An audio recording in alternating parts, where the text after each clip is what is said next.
और नीतीश कुमार ने कसम खा लिया है कि बिहार के नौजवानों का भविष्य हम अंधकार में डालेंगे।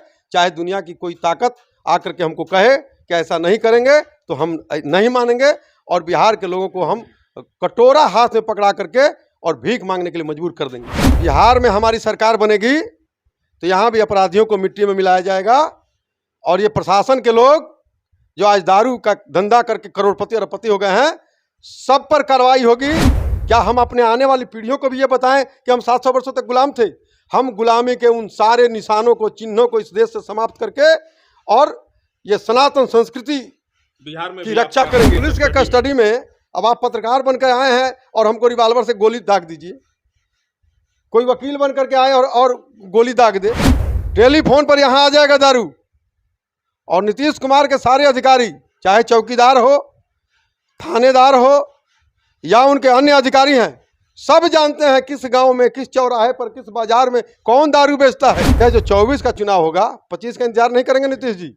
24 के चुनाव के बाद नालंदा का जो कौन सराय गांव उनका है, वो वहाँ चले जाएंगे और वहाँ वृद्धाश्रम में वो अपना जीवन यापन शेष अवधि जो उनके जीवन का है। तो नीतीश कुमार जी के 7 जन्म लेंगे तो प्रधानमंत्री तो नहीं बनेंगे, लेकिन मैं दावे के साथ कहता हूं कि नीतीश जी अब मुख्यमंत्री भी नहीं बनेंगे। नीतीश कुमार जी का वही स्वप्न में पूरा हो गया है और वो स्वप्न प्रधानमंत्री बन चुके हैं, और उनका मानसिक संतुलन भी बिगड़ गया है।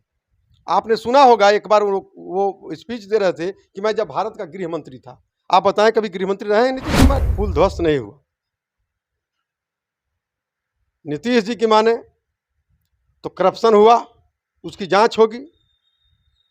तेजस्वी जी का माने तो पुल गड़बड़ था, उसको तेजस्वी जी ने गिरवाया। और तेज प्रताप जी का माने तो भारतीय जनता पार्टी के लोगों ने उस पुल को गिरा दिया। लेकिन सच्चाई क्या है? सच्चाई ये है कि नीतीश कुमार इतना पलटी मारे कि उनको पलटते पलटते पलटते पलटते देख करके उनकी योजनाएं भी पलटी मारना शुरू कर दी। मोदी एक गरीब परिवार में जन्मे, उनकी माता गांव के बड़े लोगों के घर बर्तन चौका करके और उनको पढ़ाने का काम किया, और वह दिन आज भी नरेंद्र मोदी को याद है। व्यक्ति को शिक्षा मंत्री बनाना, ये बिहार के साथ खिलवाड़ किया है नीतीश कुमार ने। चंद्रशेखर जी जो हमारे बिहार के लोगों के 13 करोड़ जनता के माथे पर कलंक के टीका के रूप में शिक्षा मंत्री बने हुए हैं, ये बिल्कुल अयोग्य हैं। नमस्कार, मेरे साथ अभी भारतीय जनता पार्टी के कद्दावर नेता, भाजपा के गोपालगंज के पूर्व जिला अध्यक्ष और छपरा जिला के प्रभारी अनूप लाल श्रीवास्तव जी हैं।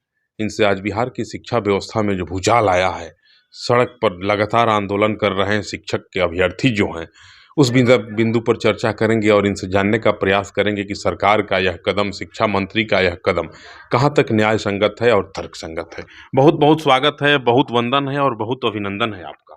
चलिए, बहुत बहुत धन्यवाद आपका। नमस्कार। बिहार एक बार फिर शिक्षा व्यवस्था को लेकर के चर्चा में है। शिक्षा मंत्री ने एक बयान जारी किया है। उन्होंने कहा है कि मैथ, साइंस और अंग्रेजी विषय के शिक्षक के लिए यहाँ योग्य नौजवानों की कमी है, जिसके वजह से देश के अन्य राज्यों से अभ्यर्थियों को कहा गया है कि आप आएं, अप्लाई करें और शिक्षक बने। देखिए, यह बिहार का दुर्भाग्य है कि आज़ादी के बाद से अब तक जो भी सरकारें बिहार में बनी, उसमें सबसे अयोग्य शिक्षा मंत्री इस बार जो चंद्रशेखर जी बने हैं। इतना अयोग्य आज तक कोई शिक्षा मंत्री नहीं हुआ था। प्रोफेसर हैं, आप अयोग्य कह रहे हैं? बिल्कुल, प्रोफेसर हो या डॉक्टर हो या इंजीनियर हो, वो अयोग्य हैं। डिग्री जांच करा लीजिए आप। डिग्री तो फर्जी भी मिल जाता है, डिग्री तो पैसा देकर के भी मिल जाता है। और ये निश्चित रूप से चंद्रशेखर जी जो हमारे बिहार के लोगों के 13 करोड़ जनता के माथे पर कलंक के टीका के रूप में शिक्षा मंत्री बने हुए हैं, ये बिल्कुल अयोग्य हैं। नहीं, क्या बात कर अगर योग्य होते और बिहार का इतिहास उनको पता होता, तो यही बिहार की धरती आज़ादी के बाद इस देश को पहला राष्ट्रपति देने का काम किया डॉक्टर राजेंद्र प्रसाद के रूप में। और आज भी देश का सबसे बड़ा एग्जाम होता है जो यूपीएससी का, आज भी उसमें बिहार टॉप में आता है। बिहार के लड़के और लड़कियां परचम लहरा रहे हैं, और इस अयोग्य व्यक्ति को तो अयोग्य ही दिखेगा ना। आप अयोग्य कह रहे हैं। और शिक्षा मंत्री दिखता है। शिक्षा मंत्री जी रामचरितमानस का भरपूर अध्ययन किए हैं। रामचरितमानस पे भी उनका एक विवाद टिप्पणी हुआ था, जिसको लेकर के पूरे देश में उबाल आ गया था। पढ़ते हैं तभी ना। देखिए, चंद्रशेखर का मतलब जानते हैं क्या होता है? जी। भगवान शंकर को भी चंद्रशेखर कहते हैं जी। लेकिन जिसकी आस्था हिंदू धर्म में नहीं है, उसके माता पिता तो बहुत कुछ सोच करके और बहुत उम्मीद के साथ इनका नाम चंद्रशेखर रखे होंगे, लेकिन इतना अयोग्य और इतना मतलब क्या कहिएगा, ये नास्तिक व्यक्ति को शिक्षा मंत्री बनाना, ये बिहार के साथ खिलवाड़ किया है नीतीश कुमार ने। आज पटना के सड़कों पर शिक्षक अभ्यर्थी जो है सरकार के इस फैसले के खिलाफ आंदोलन कर रहे हैं। देखिए, नीतीश कुमार शुरू से ही, और नीतीश कुमार नहीं, 33 वर्षों तक लगातार लालू जी, राबड़ी जी और नीतीश जी मुख्यमंत्री के रूप में शासन किए हैं इस देश में, इस बिहार में। और शिक्षा विभाग जो है वो लालू जी के सरकार में लालू जी के लोगों के पास रहा, और नीतीश जी के सरकार में नीतीश जी के पास रहा, और भारतीय जनता पार्टी भी सरकार में शामिल थी। लेकिन भारतीय जनता पार्टी के पास जो जो विभाग थे, आप देख लीजिए, चाहे स्वास्थ्य का विषय हो या सड़क का विषय हो या जो भी विभाग भारतीय जनता पार्टी के थे, उसमें काफी विकास हुआ। और यही विकास भारतीय जनता पार्टी के नाम से जब जाने लगा तो नीतीश कुमार जी को पेट में दर्द हुआ कि भारतीय जनता पार्टी आगे निकल जाएगी, और इसलिए जिस भ्रष्टाचारियों के खिलाफ भारतीय जनता पार्टी ने उनको नेता बनाया, जिन भ्रष्टाचारियों के भ्रष्टाचार से बिहार को मुक्त कराने के लिए बड़ी पार्टी होकर के बिहार के हित में हमने कुर्बानी देकर के छोटी पार्टी बनने का काम किया, और वह नीतीश कुमार बिहार के विकास को देख नहीं पाए और फिर उन भ्रष्टाचारियों के गोद में जाकर के बैठ गए, जो कल तक लालू यादव के बारे में क्या क्या नहीं कहते थे। आपके साथ रहते तो प्रधानमंत्री नहीं न बनते। प्रधानमंत्री तो उनके टिपन में नहीं है, प्रधानमंत्री तो 7 जन्म लेंगे। महागठबंधन के संरक्षक बना दिए गए। कहाँ बनाए गए? नहीं बनाए गए। नहीं नहीं नहीं, पटना में जो विपक्षियों की बैठक हुई, आप देखें, उसमें अरविंद केजरीवाल उठ करके चले गए। ये सीधे कहिए, मेढक को कभी तराजू पर तौला नहीं जा सकता है।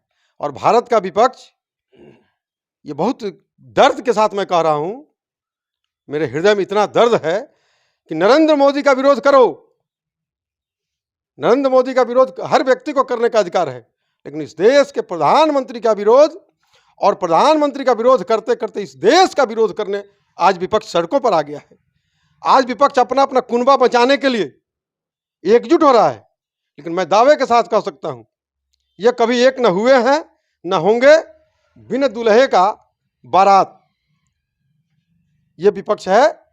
और दुल्हा कौन होगा? गलत कह रहे हैं। कौन दुल्हा है? नहीं आप गलत कह रहे हैं। बिल्कुल मैं सही कह रहा हूं। लालू जी भरी महफिल में मंच से कहे कि राहुल गांधी जी दुल्हा बनेंगे और हम लोग बाराती बनेंगे। जी नहीं, लालू यादव ने कहा, लालू यादव जी ने यही कहा कि आपकी मम्मी हमेशा बोलते रहती है, मेरा बात नहीं मानता है, आप शादी कीजिए, हम लोग बाराती चलेंगे। प्रधानमंत्री बनने का इशारा तो नहीं, बिल्कुल इशारा नहीं किया। ये हम पूछते हैं, केजरीवाल मानेंगे? नहीं, आप ही पार्टी के नहीं, राहुल गांधी को केजरीवाल मानेंगे? नहीं। ममता बनर्जी मानेंगी? कांग्रेस से जिसकी लड़ाई है दिल्ली में, कांग्रेस से जिसकी लड़ाई है पश्चिम बंगाल में, कांग्रेस से लड़ाई है चंद्रशेखर को, कांग्रेस से लड़ाई है स्टालिन को, क्या ये लोग मानेंगे उनको प्रधानमंत्री? बिल्कुल नहीं मानेंगे। आप ही की पार्टी के कुछ लोग कह रहे हैं कि लालू जी ने इशारा कर दिया है कि आप दुल्हा बन जाइए, हम लोग बाराती बन जाएंगे। 53 वर्ष के उम्र तक जो दुल्हा नहीं बन सका, वो अब क्या दुल्हा बनेगा? आप बूढ़ा कहना चाह रहे हैं? बिल्कुल बिल्कुल। युवा का मतलब क्या होता है? तो नौजवान है, अधिकतम उम्र 35 होता है युवा का। अगर वो 53 वर्ष में भी अपने को युवा कहते हैं, तब तो ये उनकी शिक्षा दीक्षा है। भारत में लोग साठा को पाठा बोलते हैं। साठा को पाठा युवा के रूप में नहीं देखा जाता है। पाठा मतलब काम करने की क्षमता जी। लेकिन राहुल गांधी के पास अपना दिमाग ही नहीं। वो तो आलू डालते हैं और सोना निकालते हैं, और आलू डालते डालते सोना निकालते निकालते कांग्रेस को लेकर के डूब गए। मैं कांग्रेस पार्टी से घृणा नहीं करता हूं, कांग्रेस में आज भी बहुत बड़े बड़े और बहुत योग्य नेता हैं, लेकिन ये राहुल गांधी, इनको न राजनीतिक सोच है। आप बताइए, जो गेहूं की बाली नहीं देखा है, जो किसान का पसीना नहीं देखा है, जो खेत जोतते हुए हल को नहीं देखा है, जो मजदूरों को काम करते खेत में नहीं देखा है, वह गरीबों के दर्द को क्या समझ सकता है? बात तो करते हैं किसान के विकास की, गरीबों के विकास की। बात करना और काम करना नरेंद्र मोदी एक गरीब परिवार में जन्मे। उनकी माता गांव के बड़े लोगों के घर बर्तन चौका करके और उनको पढ़ाने का काम किया। और वह दिन आज भी नरेंद्र मोदी को याद है, जब बरसात के दिनों में भीगी लकड़ियां फूंक फूंक करके नरेंद्र मोदी की माता जी जब खाना बनाती थी और लकड़ी जलता नहीं था तो मुंह से फूंकती थी और धुआं लग करके आंख खराब हो गया, आंख से पानी गिरता था।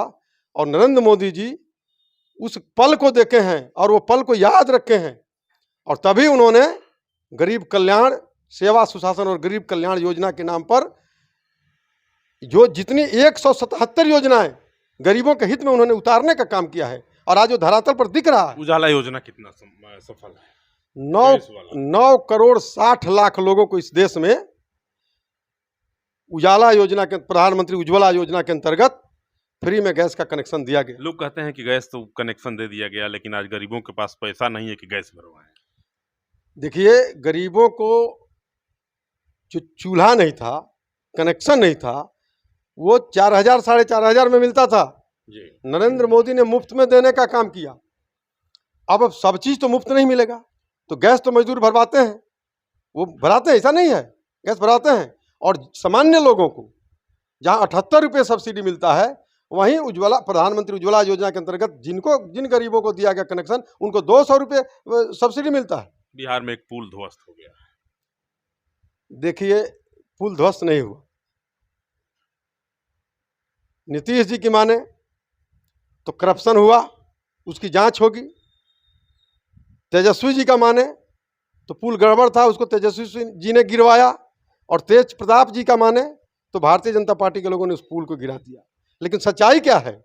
सच्चाई ये है कि नीतीश कुमार इतना पलटी मारे कि उनको पलटते पलटते पलटते पलटते देख करके उनकी योजनाएं भी पलटी मारना शुरू कर दी। वह जो पुल था सुल्तानगंज का, भागलपुर का, वह भी नीतीश कुमार का थोड़ा सा नकल करने का प्रयास किया और वो भी पलटी मार के देखा कि क्या होता है, वो गंगा में बह गया।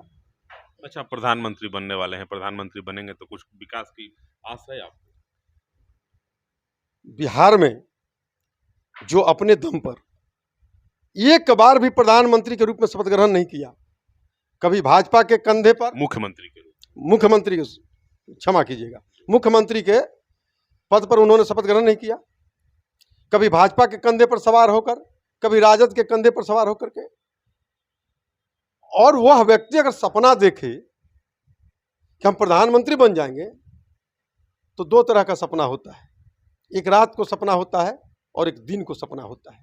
तो दिन का सपना जो होता है, वह आदमी लगनशील व्यक्ति जो है, जो काम करता है, वह देखता है और वह सपना पूरा होता है। और एक रात में सपना होता है जो ख्वाब में आता है, आदमी के मन में होता है कि हम भी प्रधानमंत्री बन जाते। तो वो सपना, स्वप्न में, वो वैज्ञानिक कारण है कि मनुष्य की मन की अधूरी जो क्या है, जिज्ञासा है, वह स्वप्न में पूरा होता है। नीतीश कुमार जी का वही स्वप्न में पूरा हो गया है और वो स्वप्न प्रधानमंत्री बन चुके हैं। और उनका मानसिक संतुलन भी बिगड़ गया है। आपने सुना होगा, एक बार वो स्पीच दे रहे थे कि मैं जब भारत का गृह मंत्री था। आप बताएं, कभी गृह मंत्री रहे हैं नीतीश कुमार जी? रेल मंत्री रहे, कृषि मंत्री रहे, गृह मंत्री तो नहीं रहे ना। वो बोलते कि मैं गृह मंत्री था, और तब कहते, एक बार कहे कि हमारे प्रधानमंत्री का प्रधान सचिव। जब वो हैं मुख्यमंत्री, तो प्रधानमंत्री का गृह सचिव कहने का मतलब, प्रधान सचिव कहने का मतलब कि वो अपने को प्रधानमंत्री समझ रहे हैं। तो अपने को प्रधानमंत्री समझ ले, राष्ट्रपति समझ ले। नीतीश कुमार जी के 7 जन्म लेंगे तो प्रधानमंत्री तो नहीं बनेंगे, लेकिन मैं दावे के साथ कहता हूं कि नीतीश जी अब मुख्यमंत्री भी नहीं बनेंगे। अब उनको, ये शिवानंद तिवारी जी ने कहा था, वृद्धाश्रम में चलिए, मैं भी चलने को तैयार हूं। यह जो 24 का चुनाव होगा, 25 का इंतजार नहीं करेंगे नीतीश जी। 24 के चुनाव के बाद नालंदा का जो कौनसराय गांव उनका है, वो वहां चले जाएंगे और वहां वृद्धाश्रम में वो अपना जीवन यापन, शेष अवधि जो उनके जीवन का है, उसको बिताएं। उन्हें विकास पुरुष कहा जाता है। कैसे आप विकास पुरुष कहते हैं? बिहार के गरीब जनता की 1717 करोड़ की गाढ़ी कमाई का पुल गंगा में दह गया पूर्ण होने से पहले। क्या इनको विकास पुरुष कहेंगे? आपको पता होना चाहिए कि जो क्राइटेरिया था टेंडर का, उस क्राइटेरिया में वह सिंगला कंपनी जो टेंडर लिया वो नहीं था। कैसे उसको टेंडर मिला, ये जांच का विषय है, ये जांच होना चाहिए। फिर दोबारा उसी को मिला। और फिर दोबारा उसी को मिला है, क्यों नहीं मिलेगा? यह सरकार नीतीश जी और लालू जी की सरकार है, और वह सिंगला जो कंपनी का जो मालिक है वह नीतीश जी का भी दोस्त है और वह लालू जी का भी दोस्त है। और उतना ही नहीं, बहुत बड़े एक IAS अफसर हैं इस बिहार के, उनका भी वो दोस्त है। तो किसको मिलेगा? अच्छा, आइए दारूबंदी, सरकार की एक बहुत महत्वाकांक्षी योजना है दारूबंदी। नीतीश जी और उनके अधिकारी लगातार ढोंग पीट रहे हैं, ढिढोरा पीट रहे हैं कि दारूबंदी जो है बिहार में पूर्ण रूप से सफल है, कहीं दारू बिकता नहीं है। 100 में कितना अंक देंगे अनूप लाल श्रीवास्तव जी बिहार को, बिहार के सत्ता को दारूबंदी में सफलता के लिए? 0। क्या बात करते हैं, पूरी 0 पूरा पुलिस फोर्स लगा नीतीश हुआ है। कुमार जी दारू बंद नहीं किए हैं, दारू को होम डिलीवरी करवाए हैं। और पुलिस प्रशासन को होम डिलीवरी तो फ्लिपकार्ट अमेजोन करता है, आप बात कर रहे हैं दारू। ये नीतीश कुमार का चल रहा है योजना, होम डिलीवरी दारू है, टेलीफोन पर यहां आ जाएगा दारू। और नीतीश कुमार के सारे अधिकारी, चाहे चौकीदार हो, थानेदार हो या उनके अन्य अधिकारी हैं, सब जानते हैं किस गांव में, किस चौराहे पर, किस बाजार में कौन दारू बेचता है। और उसका जो कमीशन आता है चौकीदार को मिलता है, थानेदार को मिलता है, SP को मिलता है और मुख्यमंत्री तक जाता है। चुनौती के साथ मैं कह सकता हूं कि नीतीश कुमार ने दारू बंद करके और दारू का जो उससे जो रेवेन्यू आता था वो रेवेन्यू अधिकारियों के हवाले कर दिया है। आज उत्तर प्रदेश में चले जाइए, जहां भी भारतीय जनता पार्टी की सरकार है, आज बिहार में उससे ज्यादा 13 रुपया प्रति लीटर पेट्रोल खरीदते हैं लोग। वही उत्तर प्रदेश जहां पुलिस की अभिरक्षा में कैदियों की हत्या हो जाती है गोली मार। अब देखिए, हत्या तो चाहे किसी की सरकार हो, वो रुक नहीं सकता है, नहीं, पुलिस के कम हो सकता है। पुलिस के कस्टडी में अब आप पत्रकार बनकर आए हैं और हमको रिवाल्वर से गोली दाग दीजिए, कोई वकील बन करके आए और गोली दाग दे, तो अब घटना इस तरह की घटी नहीं थी।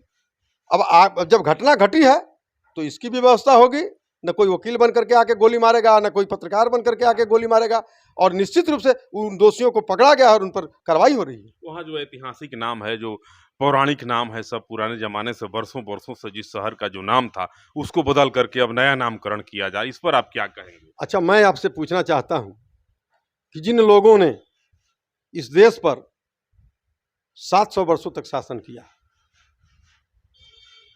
हमको गुलाम बना करके, हमारी संपदा को लूट करके जो लोग यहां से ले गए, और आज भी गुलामी का प्रतीक बाबरी मस्जिद के रूप में, बाबर रोड के रूप में, अकबर रोड के रूप में, क्या ये उचित है?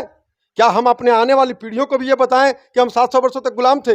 हम गुलामी के उन सारे निशानों को, चिन्हों को इस देश से समाप्त करके और ये सनातन संस्कृति बिहार में की रक्षा करेंगे। आप कह रहे हैं कि बिहार में भी करेंगे? बिहार में हमारी सरकार बनेगी तो यहाँ भी अपराधियों को मिट्टी में मिलाया जाएगा, और ये प्रशासन के लोग जो आज दारू का धंधा करके करोड़पति अरबपति हो गए हैं, सब पर कार्रवाई होगी, सबका जांच होगा। आय से अधिक संपत्ति में सब लोग अंदर जाएंगे और सबसे वसूली होगी। यहाँ भी नाम बदलेंगे आप? नाम बदलेंगे मतलब मैंने किसी दूसरे शहर का नाम, जो पुराना, जैसे इलाहाबाद को बदल के प्रयागराज कर जो भी गुलामी का प्रतीक से मिलता जुलता है देश के किसी कोने में, हम उसको बदल देंगे। बिहार में भी करेंगे? बिहार में भी करेंगे, गोपालगंज में भी करेंगे, एक एक गांव में करेंगे। चलिए, शिक्षकों के द्वारा, जो शिक्षक के अभ्यर्थी हैं, उनका कहना है कि बाहरी लोगों को जो कहा जा रहा है कि आएं और यहाँ अप्लाई करें, शिक्षक बने, उसको लेकर के धरना प्रदर्शन आज सुबह से ही राजधानी के सड़कों पे हो रहा है। क्या कहेंगे, सरकार से क्या मांग करेंगे आप? मैं उन शिक्षकों का समर्थन करता हूं।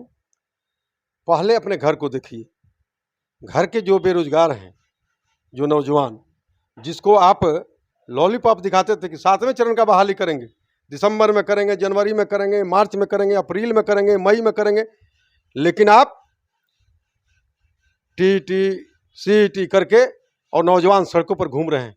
उनका उम्र समाप्त हो रहा है नौकरी करने का, और आप अंत में जा करके कहते हैं, लटकाने भटकाने का माध्यम अपनाए और कहते हैं कि BPSC एग्जाम होगा, और अब आप UPSC के तर्ज पर कर दिए। पूरे देश भर के लोग आएंगे तो हमारे नौजवान कहाँ जाएंगे बिहार के?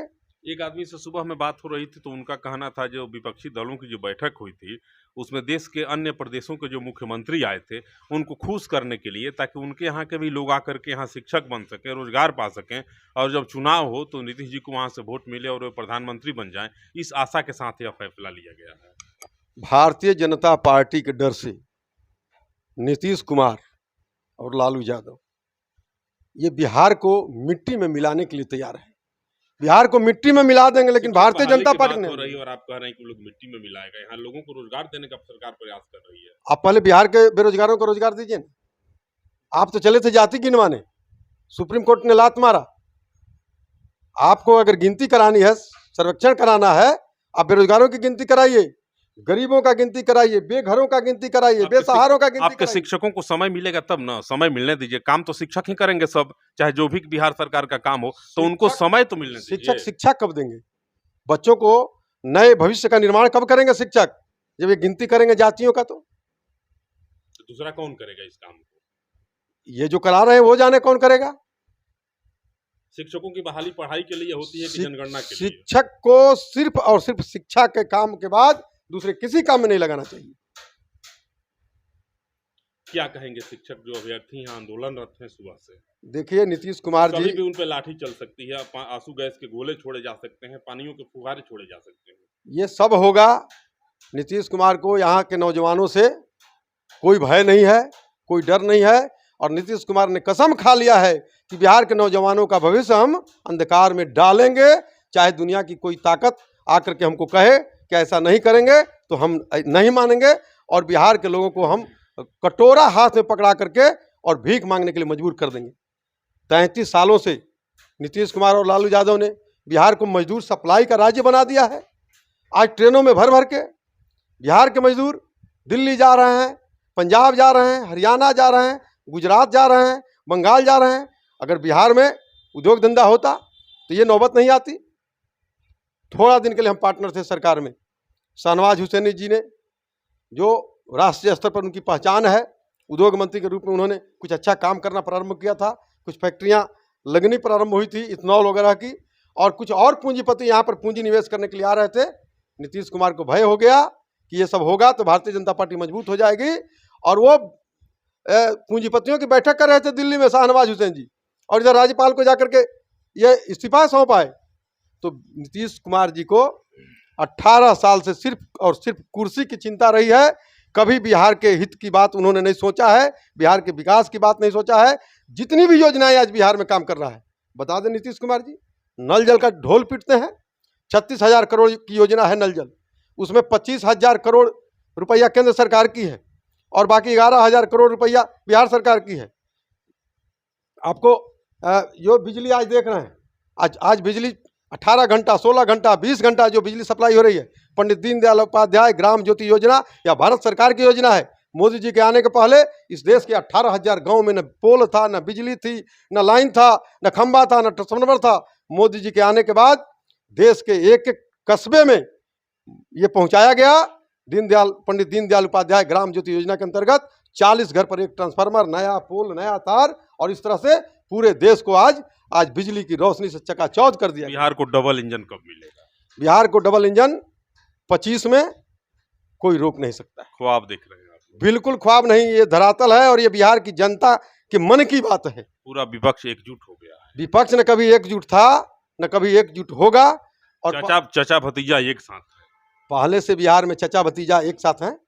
चचा भतीजा के एक साथ रहते हुए भी जो पिछला उपचुनाव हुआ, गोपालगंज का हुआ, कुडनी का हुआ, कुडनी जब लालू जी अकेले लड़े थे, कुडनी जीत गए थे, और नीतीश कुमार जी साथ गए तो क्या हुआ? हार गए, भाजपा जीत गई। गोपालगंज में 9 दलों का गठबंधन था, और हमने यहाँ परास्त किया उनको। बहुत बड़ा वो गेम खेले थे कि वैश्य को टिकट दे करके कि वैश्य वोट हमको दे देगा। हमने उनकी दाल नहीं गलने दी, और 9 दलों के गठबंधन को हमने हराने का काम किया है। और वो 25 दल का गठबंधन कर लें, 24 में खाता नहीं खुलेगा। लोग कह रहे हैं कि जेपी के आंदोलन की शुरुआत पटना से ही हुई थी, और इस बार भी विपक्षी दलों की जो बैठक हुई, अहम बैठक हुई, पटना से ही उसकी और जेपी के चेलों ने जेपी के अरमानों को कुचलने का काम इसी बिहार की धरती पर किया है, लालू यादव और नीतीश कुमार ने। आज जेपी की आत्मा कराह रही होगी, आज जेपी रो रहे होंगे जहां होंगे। कि जिस भ्रष्टाचार से इस बिहार के लोगों को हमने मुक्ति दिलाने का काम किया था, और वही लोग उसी भ्रष्टाचारियों के गोद में बैठ करके और पुनः बिहार के लोगों के छाती पर मूंग दड़ने का काम कर रहे हैं। ये उनकी आत्मा न लालू को माफ करेगी और न नीतीश कुमार को माफ नहीं, करेगी। उनकी आत्मा जब देखती होगी कि मेरा एक चेला मुख्यमंत्री है, मेरा एक चेला रेल मंत्री रहा, विभिन्न मंत्रालयों को संभाला, मुख्यमंत्री रहा, तो कितनी प्रसन्नता होती होगी उनको? प्रसन्नता नहीं होती होगी, उनके मन में कष्ट होता होगा। अगर चाहते, लोकनायक जयप्रकाश नारायण जी चाहते तो प्रधानमंत्री बन गए होते, वो चाहते तो बिहार का मुख्यमंत्री बन गए होते, लेकिन उनको पद का कोई लालच नहीं था, और वो वैसे ही लोग थे, और वैसे ही लोगों को वो आगे लाए थे जेपी आंदोलन में। वो क्या जानते थे कि हमारे चेला आकर के और हमारे अरमानों को कुचल देंगे। फिर नीतीश जी उस प्रकार का आंदोलन शुरू कर रहे हैं बिहार से, दूसरा जेपी बनने जा रहे हैं। देखिए, लोग कह रहे हैं ये बात। जो 1974 का आंदोलन था, उस आंदोलन का पृष्ठभूमि में जाइए तो आंदोलन कौन किया? जयप्रकाश नारायण जी को नेतृत्वकर्ता बनाया गया। किसने बनाया? लालू जी ने? नहीं। नीतीश कुमार ने? नहीं। कांग्रेस के लोगों ने? कांग्रेस के खिलाफ तो था ही। भारतीय जनता पार्टी उस समय बनी नहीं थी, लेकिन हमारा इसका पहला जो स्वरूप था भारतीय जनसंघ, जो 1951 में डॉक्टर श्यामा प्रसाद मुखर्जी और पंडित दीनदयाल उपाध्याय के द्वारा स्थापित किया गया था 21 अक्टूबर 1951 को। और जब इस देश पर आपातकाल आया 74 के आंदोलन में, तो भारतीय जनसंघ ने अपनी कुर्बानी दी इस देश के लिए, इस बिहार के लिए, और अपने को जनता पार्टी में मर्ज कर गए। और जनसंघ के लोगों ने और अखिल भारतीय विद्यार्थी परिषद, जो हमारा एक अनुसांगिक संगठन है संघ का, और संघ के हम भी अनुसांगिक संगठन है और उसी से हम लोग निकले हैं, तो विद्यार्थी परिषद के नेताओं ने जाकर के लोकनायक जयप्रकाश नारायण जी से आग्रह किया कि आप हमारे आंदोलन का नेतृत्व करें। और उसमें शक्ति न लालू यादव की शक्ति थी, न नीतीश कुमार की शक्ति थी, वो हमारा ऑल इंडिया में हमारा ऑर्गेनाइजेशन था अखिल भारतीय विद्यार्थी परिषद, और उसके नेतृत्व में ये लड़ाई लड़े। नीतीश कुमार और लालू जी में दम कहाँ है राष्ट्रीय आंदोलन खड़ा करने? डोमिसाइल, मैं चुनौती देता हूं। डोमिसाइल लागू नहीं हुआ। डोमिसाइल लागू करना पड़ेगा उनको। बिहार के छात्र उनको चलने नहीं देंगे, और ये जब तक ये करेंगे ना परीक्षा, तब तक चले जाएंगे। ताड़ी का नीरा नहीं बन रहा है, रसगुल्ला नहीं बन रहा है, क्या? वो सारे लोग उनको खोज रहे हैं, तमाम लोग उनको खोज रहे हैं। 24 और 25 में वोटवा तो पे करेंगे। किसको वोट देंगे? लालू जी, लालू जी का कहाँ वोट? नीतीश जी, कहाँ वोट उनका? तेजस्वी को, बिल्कुल नहीं। भाजपा को, एक मुश्त भारतीय जनता पार्टी को, बिहार की जनता, देश की जनता। आप देख रहे हैं नरेंद्र मोदी को, आतंकवादी आके गली गली में बम चलाते थे, और आज आतंकवादियों को कश्मीर में निपटाया जा रहा है। आज भी पुलवामा जैसा हमला होता है देश में। नहीं होता है, आज होता है तो बॉर्डर पर होता है, और उसको बॉर्डर पर रोकने का काम हमारे सैनिक कर रहे हैं। और ये प्रधानमंत्री नरेंद्र मोदी के 56 इंच का सीना का कमाल है। आज देश के अंदर जो आतंकवादी हैं पीएफआई के रूप में, जिनको नीतीश कुमार और लालू यादव का और उनके जो गृह सचिव हैं अमीर सुबहानी, इनका संरक्षण प्राप्त है। उनका मिशन 2047 तक इस देश का इस्लामीकरण करने का है। ये सपना देखते रह जाएंगे। 24 में पुनः एक सरकार बनेगी, 25 में भारतीय जनता पार्टी की सरकार बनेगी, और इन लोगों को जड़ मूल से नष्ट कर दिया जाएगा। देख सकते थे भारतीय जनता पार्टी के कदावर नेता हैं अनूपलाल श्रीवास्तव जी। इनके विचारों से आप कितने प्रभावित हैं? कमेंट बॉक्स में जाकर के अपनी प्रतिक्रिया लिखेंगे और बताएंगे कि इनके विचारों से आप कितने सहमत हैं और कितनी सहमति, कितनी प्रसन्नता आपको इनके विचारों से है। तब तक के लिए नमस्कार।